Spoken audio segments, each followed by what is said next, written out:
योगी आदित्यनाथ एक बार फिर से एंटी रोमियो स्क्वाड को एक्टिवेट करने की तैयारी कर रहे हैं। कांग्रेस के प्रवक्ता सुनील राजपूत हमारे साथ हैं। कैसे मानते हैं 10 उपचुनाव होने हैं, बीजेपी अपनी ताकत लगा रही है लेकिन अपनी सुशासन और अपने गवर्नेंस के मॉडल को भी मजबूत कर रहे हैं। योगी जी कह रहे हैं एंटी रोमियो स्क्वाड को एक्टिवेट करो।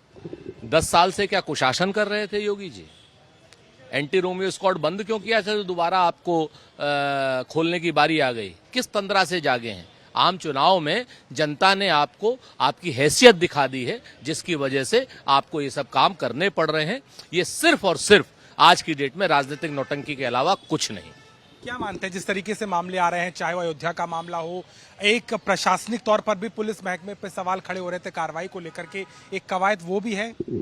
ये कोई कवायद होती है कि आपने एंटी रोमियो स्क्वाड का नाम? सिर्फ बात बहादुरी से काम चलेगा?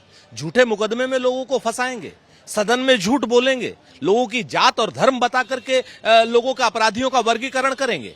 ये शुद्ध रूप से और कुछ नहीं, सिर्फ बात बहादुरी है, काम बहादुरी भारतीय जनता पार्टी नहीं कर रहे। हर आदमी अपनी अपनी कुर्सी को बचाने की कोशिश कर रहा है। बीजेपी की एक और कवायद है समायोजन की। उनके कार्यकर्ता जो नाराज थे, अब माना जा रहा है कि निगम और बोर्ड में जो भर्तियां होनी है, जो अध्यक्षों को रखा जाना है अलग अलग जगहों पर, उसकी सिफारिश भी संगठन ने कर दी।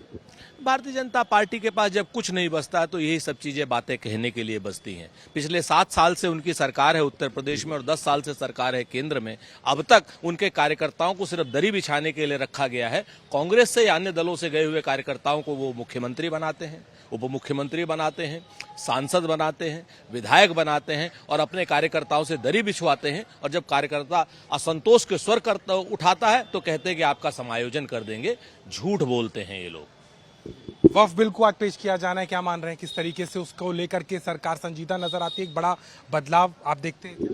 देखिए, सरकार का काम सिर्फ और सिर्फ आम चुनाव के बाद मुद्दों का ध्रुवीकरण करना और राजनीतिकरण करना हो गया है। इस बिल पर विस्तृत चर्चा होनी चाहिए। हमारी मांग है इसको संसद की कहीं न कहीं प्रवर समिति को भेजा जाए, जिसपे की डिटेल चर्चा हो सके। इसके बाद इस बिल को आना चाहिए। लेकिन सरकार बजिद है सिर्फ और सिर्फ मुद्दों को ध्रुवीकरण करने के लिए और सांप्रदायिकरण करने के लिए, जो अनुचित है। हम इसका विरोध करेंगे। बिल्कुल, एक बार फिर से कांग्रेस ने निशाना साधा है और चाहे एंटी रोमियो स्क्वाड के गठन को दोबारा शुरू करने की बात हो या फिर वक्फ का बिल, कहीं ना कहीं सीधे तौर पर राजनीति का आरोप लगाया है। लखनऊ से कैमरामैन रोहित के साथ अभिषेक मिश्रा, आज तक।